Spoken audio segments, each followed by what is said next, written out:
In a short time, I'm going to ask you to put your face up against that face piece and look in this box while I ask you to solve some multiplication problems in your head. The problems will be relatively simple. They'll be given to you verbally, and I will ask you to give me the answer verbally back. Give me only the answer. Once you have given me the answer, dismiss the problem from your mind, and we'll go on to a next one. Many psychologists had begun to take Dr. Hess's experiments with the pupils of the eye further. They were fascinated by the idea that there might be other forces inside the mind that people themselves weren't aware of. One of them was a young psychologist studying in America called Daniel Kahneman. His fascination with the complexity of the mind had come from a moment of terror when he was a child, living in Nazi-occupied France during the Second World War. One day he had been stopped by an SS officer. Kahneman was a Jew, and the SS was in charge of sending people to the death camps. He was convinced that he was about to be sent away to be killed. But the SS man picked him up, kissed him, and showed him pictures of his own son in Germany.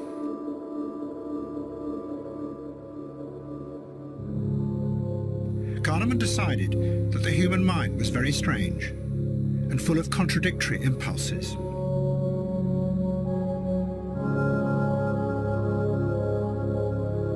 "17 times 19. Now, he, along with other psychologists inspired by Dr. Hess, studied the pupils in people's eyes as they gave them all kinds of problems to solve, while distracting them with music and noise. 223. They were trying to probe further into the human brain to see how it responded to the world outside in ways that the individual wasn't aware of. But as Kahneman and the others watched the individuals in their laboratories, isolated from the society outside, they were led down a very strange path. That in the age when the individual self was going to become the central focus, from politics through to consumerism, the scientists were going to come to the conclusion that maybe the conscious self wasn't fully in control of what humans did. 35 years later, Kahneman was going to be given the Nobel Prize for a theory that began with his work in the 1960s. He would come to believe that what we think of as the self is really just a small part of something else hidden inside our brains. A much larger part of the brain that actually experiences the world outside. But that experience makes no sense. It is just an ongoing, chaotic rush of biochemical data that flashes up and fades away. And what humans think of as their self is actually an accessory that tries to make sense of this chaotic mass of incoming data.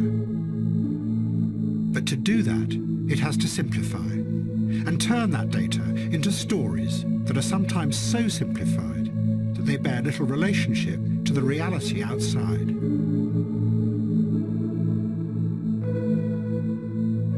It gives people the feeling that they are in control, but that is just a comforting illusion. Kahneman's theory was going to have a far-reaching influence beyond psychology, because the implication of what he was saying was that you could never change people's behavior by appealing to them rationally. And in a strange way, Kahneman was saying the same thing as the left-wing revolutionaries.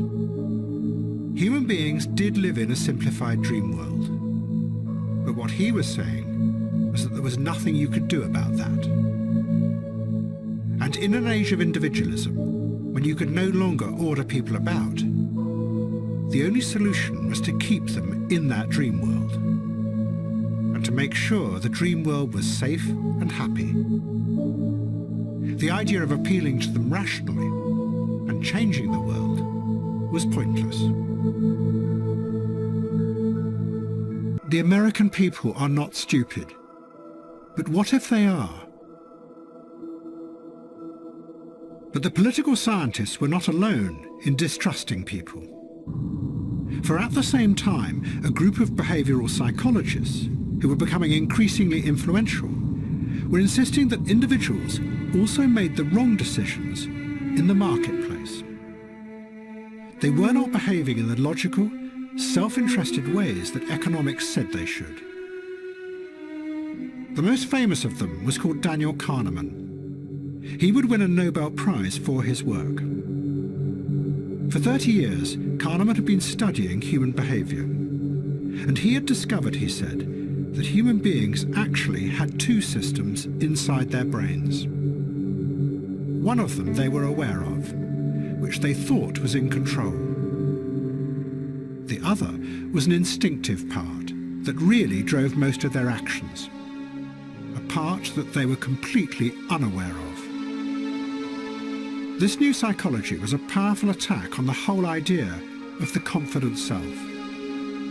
Because the picture the psychologists painted of human society was of millions of individuals living most of the time thinking that they were rational and in control, while something else inside them was really guiding many of their actions, without them knowing it.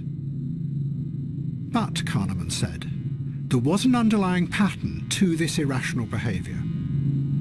It meant that if somehow you could gather enough data on human beings' behaviour, you could see the patterns, and so predict what they would do, and manage them. But to do that, you would have to bypass and ignore their conscious self, because it was the behaviour, not the thoughts, that counted.